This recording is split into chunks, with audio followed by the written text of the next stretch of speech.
Good morning. I wanted to give my little testimony. I have plenty, but I'm gonna just start off with my cold. So, as a little girl, my mama, my daddy, like many other mamas and daddies, told me about Santa Claus being real, the Easter Bunny, the Tooth Fairy, and then once I got older, I realized they wasn't real because I asked Santa Claus for this toy, and he wrote a letter and said he couldn't find it in the store. So I was like, okay, I thought you had elves and stuff that make the toys. So why you at the store looking for a toy? So that's how I knew Santa Claus wasn't real. So I found out Santa Claus wasn't real. The Easter Bunny wasn't real. The Tooth Fairy wasn't real. So I always had a question in the back of my mind, like, well, is God real? You know, everything else that they told me was a lie. And then one day, I found out he was real. But before I talk about how I found out he was real, I'm going to talk about something else from my childhood. I always wanted to be a teacher. So I used to have my dolls lined up on side the bed, and I had a shoebox in the front of me with a piece of paper, and I would call roll all the time. And as I got older, I started watching my little cousins every time we had something at our house, and I would instruct them on things, and I would have them in a room watching TV, and I was just like the overseer. And my earthly daddy, he was telling me how, you know, I was really made out to be a teacher, that I was good at what I was doing. But once I made it to high school and we had to pick a career path, they didn't have anything in education. So I thought about which one I wanted to choose. So because most of my friends was in healthcare, I chose healthcare. And in turn, I chose nursing. So my earthly daddy, he liked the idea of me being a nurse because they make a lot of money. Or some people think that we make a lot of money, but he recommended me being a teacher, but I still wanted to be a teacher. So once I passed high school and it was time to go to college, I was undecided. I didn't know if I wanted to go into teaching or if I wanted to pursue nursing, which I really never wanted to be a nurse. Didn't like blood and sticking people and none of that stuff there. I wanted to be a teacher. So I was undecided in my major. That was my major. And then I decided to pursue teaching. So my dad was like, teachers don't make no money. I said, but I still want to be a teacher. That's what I want to do. That's what I want to be. And there was tiers, Tiers, between each level. So I was at the bottom level, at the beginning level, and I failed the test twice. So I gave up on it. I was like, you know what, I'm gonna just go ahead and I'm gonna go be a nurse, because at that time I had my own child, and I was like, I need some money. I need to take care of her. So I tried to be a nurse. I applied for RN, and I kept getting denied. So I was like, I don't know if I'm doing this right or whatever. So I applied again anyways.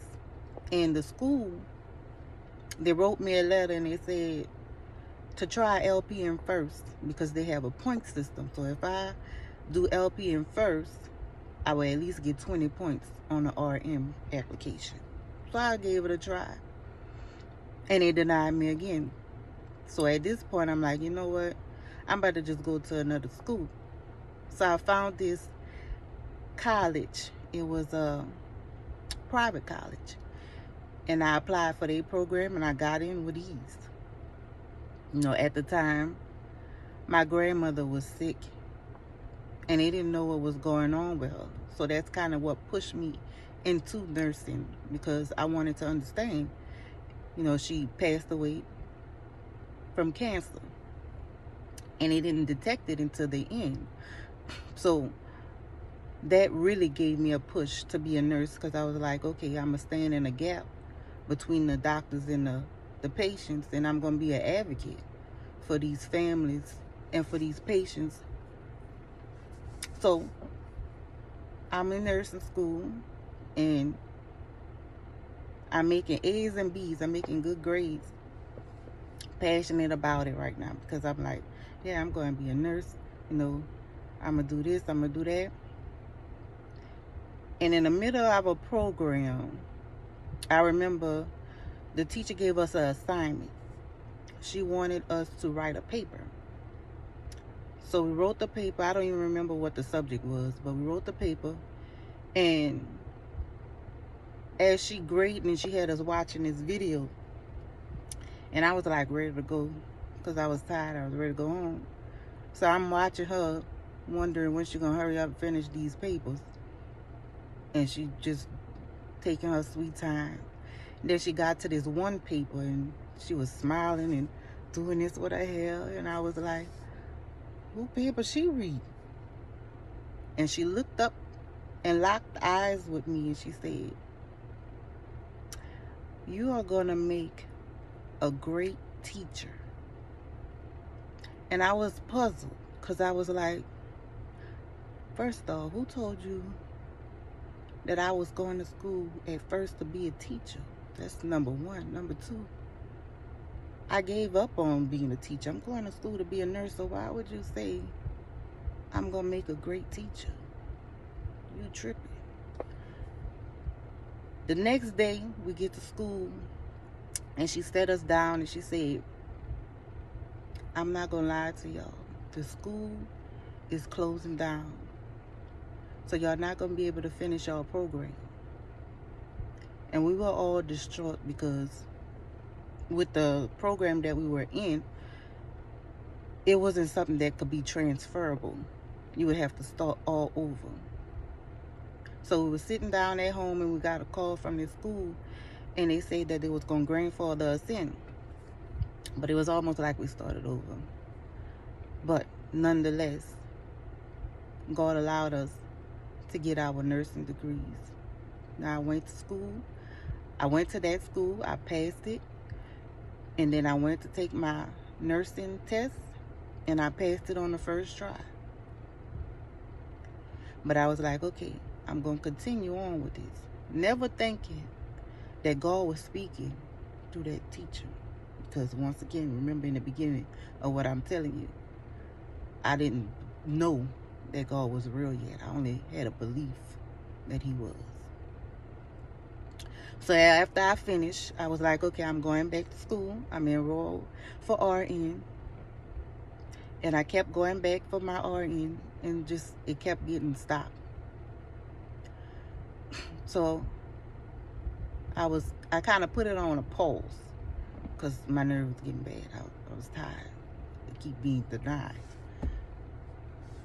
So there was something that happened in the midst of all that kind of pushed me to walk off, because I was like, okay, Lord, you know, this is my last time going in this continuous cycle.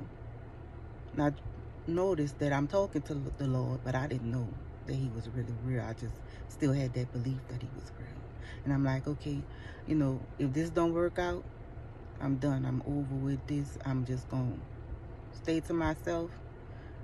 I'm not going to go from relationship to relationship, because that's what it was. And I'm just be by myself. And it was like, that was the invitation. Like, okay, I finally got her attention. He let me go through something. And then I can feel the spiritual battle within me. Like I can actually feel my flesh fighting against my spirit. And I was confused. I was like, I don't know what's going on, Lord, but I'm going to need you to give me a sign of what to do. And then I fell asleep and I had this weird dream, a dream I never had before. And then when I woke up, I was like, that was extraordinary. I never had a dream like that before. Then I went to church the next day, and I'm standing, listening to the pastor. On side me, to my left, was my 3-year-old daughter. She was 3 at the time, so she was kind of short. Then on side of her was my mother-in-law at the time. On my right side, they had nobody on side me. They had some people behind me and people in front of me. Of course, I could see that. But because I was so downcast, I wasn't really even paying attention. And then something tapped me on my right shoulder. And I looked around and there was nobody there. And then I looked to my left, I looked down, I'm like, I know my daughter, she can't reach over there. And I looked behind me and I'm like, the people way back there, they can't reach right there. And then I realized it was the Holy Spirit. He tapped me on my shoulder. He said, I need you to pay attention to this message, because the message was going to confirm what you dreamt. And I was like, wow, that's crazy. So my relationship with God started to increase. It started to get stronger. Started to get a stronger bond. And then I started just hearing from him in all kind of different ways. And then I had one of them Job moments. I was like, oh, you know, I heard about you, but now I see you for myself. I was like, so you real. You really do exist. Like, oh my God, all my life they told me Santa Claus was real and he was fake. And they told me you was real and you really here. So my relationship with God became so strong. He was like real cool, the best of friends. Like, he used to tell me things that I was like, I don't know if I need to be knowing them people business, but okay, thank you. And then I was laying down sleeping, and I felt God's hand, and he touched my heart, and then he touched my mind. He changed my heart, he changed my mind. And while he was doing that, I was dreaming about teaching.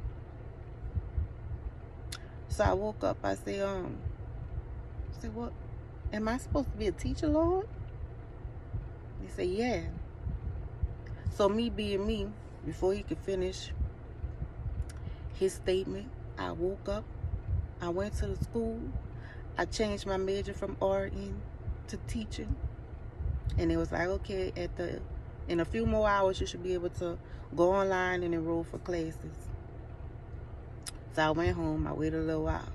I tried to enroll in classes and it was like, it wouldn't let me. So I said, okay, I'll try tomorrow. The next day came, I tried again. It wouldn't let me.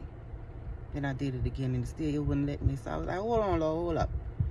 I thought you said I was going to be a teacher. He said, yeah, but not that kind. I said, well, what kind of teacher I'm going to be? Because I know I see in the Bible in front of me, but I don't know nothing about no Bible. I said, what I'm supposed to be doing? He said, I need you to teach my people. I said, teach them what? I don't know anything. Teach them what I've been teaching you. I said, oh, so you want me to teach them faith? I got that. I said, I could teach that. So the moral of the story is this, because I hear a lot of controversy about women being pastors and women teaching and women not supposed to teach, and God never called a woman to teach. But let me tell you something. He may not have called me a pastor. He may not have called me a preacher. What the role he gave to me was prophetess, but he did tell me to teach faith.